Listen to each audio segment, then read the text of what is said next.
जनाब चेयरमैन, बहुत शुक्रिया। मैं समझता हूँ कि ये बड़ा दिलखराश एक और वाक़या बाजौड़ में जो हुआ और हमारे 70 के करीब शहीद भाई बच्चे वहाँ हुए और 100 से ज़्यादा ज़ख्मी हैं। बड़ी बदकिस्मती है कि ये जो दहशतगर्दी के वाक़यात हैं ये दोबारा पूरी तरह सर उठा चुके हैं और ये एक ऐसा वाक़या है जिसमें इतनी बड़ी तादाद रिसेंट पास्ट में मैंने नहीं देखी। हम सब की दुआएं भी हैं शुहदा के लिए, उनके अल्लाह ताला दर्जात बुलंद करें, उनकी फैमिलीज़ के लिए, ज़ख्मियों के लिए अल्लाह उनको सेहत दें। हमारी सबकी जो दुआ और जो हमारी नेक तमन्नाएं हैं JUI के लीडरशिप के लिए, जनाब मौलाना फजलुर रहमान के लिए, उनके साथियों के लिए, ज़ाहिर है कि ये उनका एक इवेंट था और बहुत ही बदकिस्मती है। लेकिन मैं समझता हूँ कि इस वाक़े को सामने रख के हमें अपनी इंट्रोस्पेक्शन करनी चाहिए। हमें देखना चाहिए कि ये दोबारा पाकिस्तान में ये दहशतगर्दी ने क्यों सर उठाया।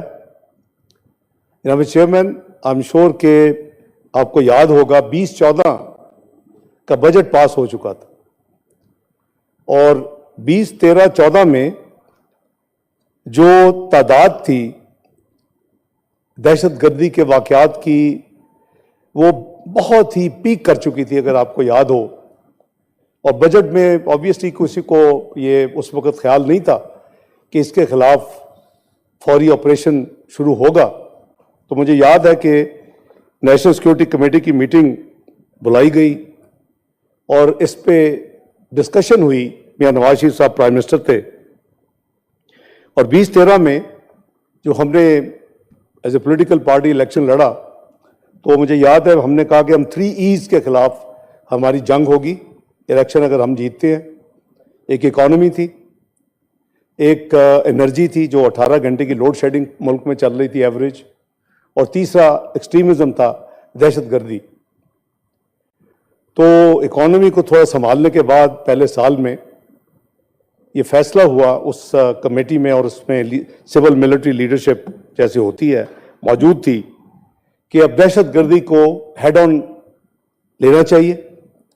और मुझे याद है कि उस वक़्त मुझे मुखातिब होकर ये कहा गया कि बजट पास कर चुके हो, करीबन 100 अरब रुपया दरकार होगा अगर इस जंग में हमने ज़रब अज़म में जाना है। मैंने कहा ये तो मुल्क की प्रायोरिटी है, हमारे बहन भाइयों बच्चों की उनकी हिफाजत और उनकी देखभाल तभी होगी कि इस मेनेस को अगर हम मुल्क से ख़त्म करें तो हम स्पेस इंशाल्लाह निकालेंगे। ये मैं रिकॉर्ड पे ये शेयर कर सकता हूँ कि फिर वो 1 साल नहीं हुई वो रिक्वायरमेंट, वो करीबन 4 साल चली लेकिन उसकी ज़रूरत थी और करनी चाहिए थी।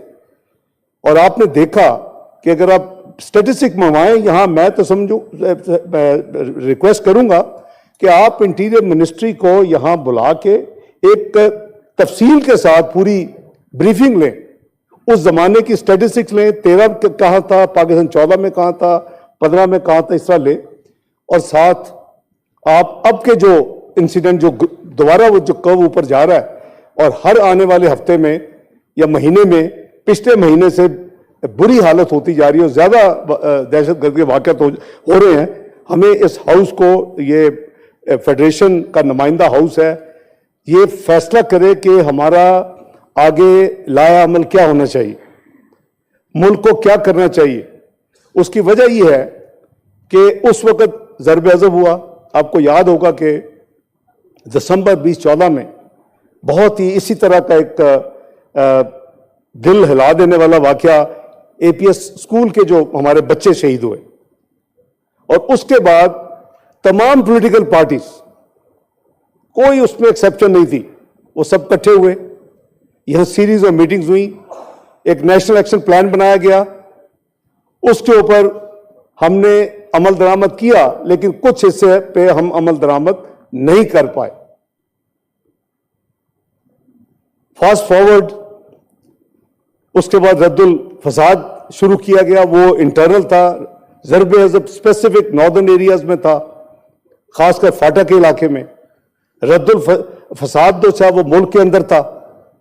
और ये अल्हम्दुलिल्लाह, अगर आप, मेरी हम्बल रिक्वेस्ट है कि आप जरूर ये अरेंज करें एक ब्रीफिंग कि इंटीरियर मिनिस्ट्री यहां पिछले 10 साल का पूरा स्टैटिस्टिक ला के दे। हमें पता होना चाहिए कि मुल्क में कब क्या हुआ, और तभी आप जब ये देखेंगे उसके बाद आप फैसला करेंगे कि हमें किधर आगे जाना है। जब चेयरमैन, दुख भरी बात यह है कि मुझे याद है दिसंबर 2009 में एनएफसी हो रहा था, और यही अभी मेरे भाई ने कहा कि जो वादा किया था डेवलपमेंट के लिए फंड्स देने का वो नहीं हुआ। बिल्कुल ठीक कह रहे हैं, लेकिन यह भी पूछें कि जो पिछला एनएफसी दिसंबर 2009 में हुआ, मैं उसमें इन्वॉल्व हुआ था। मैं इस हाउस का मेंबर था, पार्लियामेंट्री लीडर था, और मुझे इन्वॉल्व किया गया पंजाब की तरफ से। हम कोलिशन गवर्नमेंट से इस्तीफा तो 2008 में दे दिया था हमने, चंद हफ्तों के लिए थे, क्योंकि उसमें जुडिशरी और कंडीशन थी कि उसको रेस्टोर किया जाएगा। वो नहीं हुई, हमने एज पर पब्लिक अनाउंसमेंट हमने हुकूमत छोड़ दी, तो हम अपोजिशन में बैठ गए।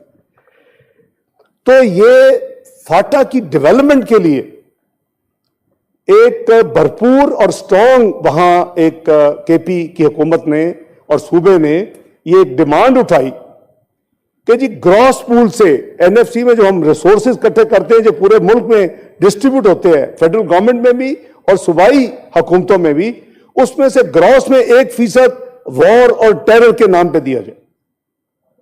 क्योंकि फाटा के इलाके में जितनी सफरिंग्स हुई है, जितनी वहां तबाही हुई है, उस वक्त मैं बात करूं 2009 की, जहां में चेयरमैन उस वक्त पंजाब ने अल्हम्दुलिल्लाह हमने सपोर्ट किया, और 1% वॉर और टेरर के नाम पे खैबर पख्तूनख्वा के सूबे को डिविजिबल पूल में जितना पैसा टैक्सेस का इकट्ठा होता है, वो सबसे पहले वो पेमेंट होती है। और मैंने जब से आया मैंने ऑटो पे लगाया हुआ है। आपको पता है कि बलोचिस्तान के हवाले से भी हमने एनएफसी की पेमेंट्स हमने देखी 22-23 की, फिस्कल ईयर 2020 to 23 की। उस मद में जहां पे चेयरमैन अब तक 500 अरब से ज्यादा रकम डिविजिबल पूल से खैबर पख्तूनख्वा को जा चुकी है।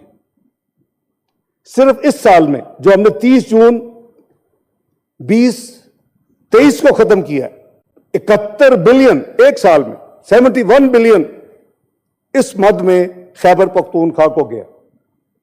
ठीक है, 100 बिलियन अगर वो फरमा रहे हैं, सही कह रहे हैं, वो एक कमिटमेंट थी, अगर नहीं हुई, वो सक्सेसिव प्रॉब्लम्स पिछली गवर्नमेंट अब उसे हिसाब दे, लेकिन ये 71 बिलियन का तो कोई हिसाब ले, या 500 बिलियन का कोई हिसाब ले कि इसमें कहां खर्च किया गया खैबर पख्तूनख्वा में। अगर आपने इसको बजटरी सपोर्ट बना लिया है तो मैं समझता हूं कि जुल्म है, ये इनहराफ है, ये उस जो वजह थी 1% को हमने सपोर्ट किया एज उस वक्त पंजाब, और आज तक वो चल रहा है।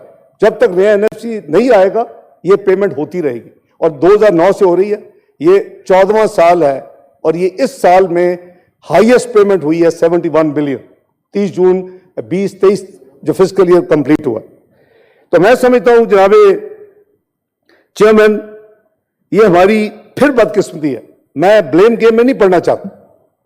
क्यों हमने उन दहशतगर्दों से जो पाकिस्तान से माइग्रेट कर चुके थे, हमने क्यों मुज़ाकरात किए? हम अंधे हैं?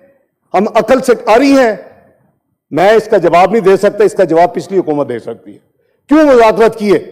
क्यों उनको वापस लाया गया? क्यों उन दहशतगर्दों को जेलों से रिहा करवाया गया? ये वो है रीजन दहशतगर्दी का जो इस वक्त मुल्क में हर आने वाले महीने में बढ़ा। खुदा के लिए हमने ये छोड़ दिया है कि अगर हमने गलती की है तो हम उसको नहीं ना मानेंगे, ना उसमें देखेंगे क्या वजह है, ना कौन से माफी मांगे। ये मेरे नजदीक ये वो वजह है। एक, जो फंड्स वहां दिए गए हैं अब तक वॉर और टेरर के नाम पे, वो फाटा में खर्च नहीं हुए। दूसरा, जो न्यूली जो मैनेज डिस्ट्रिक्ट है एनएमडीज, उनमें ये पैसे खर्च होने चाहिए थे, उसकी वजह मालूम होनी चाहिए क्यों नहीं हुए। और साथ ये देखें, कम से कम अपने आप को रिफ्लेक्ट तो करें, इंट्रोस्पेक्शन करें कि हमने वो मजाक पर वाकई सही किए थे। क्या वो ठीक था कि हमने उनको कहा कि आ जाएं और एक मुआहदा कर लिया कि आप वतन वापस आ जाएं, जिन्होंने हमारे बच्चों की, हमारी बहनों की, हमारे बेटों की, उनको शहीद किया और उनकी लाशों के साथ वो फुटबॉल खेलते रहे। किसका कसूर है ये? क्यों किया गया ऐसे? तो कौन से माफी मांगेगा आज? अपनी लीडरशिप से पूछें, ये हम सबका फर्ज है। इस तरह का वाकया अगर मेरी हुकूमत में हो तो मैं आपसे वादा करता हूं कि मैं अपनी लीडर से पूछूंगा कि आपने ये क्यों किया। लेकिन please no cross talk, leader of the house मैं अर्ज कर रहा हूं, मैं प्लीज इस पे प्लीज प्लीज प्लीज इसलिए जनाब चेयरमैन, मैं समझता हूं कि इसमें हमें अपनी इंट्रोस्पेक्शन करनी चाहिए, अपनी जो हमारी गलतियां हैं उसको देखना चाहिए और उसको हमें अपनी करेक्शन के लिए हमें एक रास्ता अपनाना चाहिए। इसलिए मैं अर्ज कर रहा हूं कि एक डिटेल ब्रीफिंग आप यहां अरेंज कर लें इन कैमरा, उनको कहें कि आके इस हाउस में पूरी तरह एक्सप्लेन करें facts and figures and let's chart out कि आगे क्या होना चाहिए इस मुल्क के लिए। बहुत शुक्रिया आपका जी। ऑनरेबल यूसुफ रजा।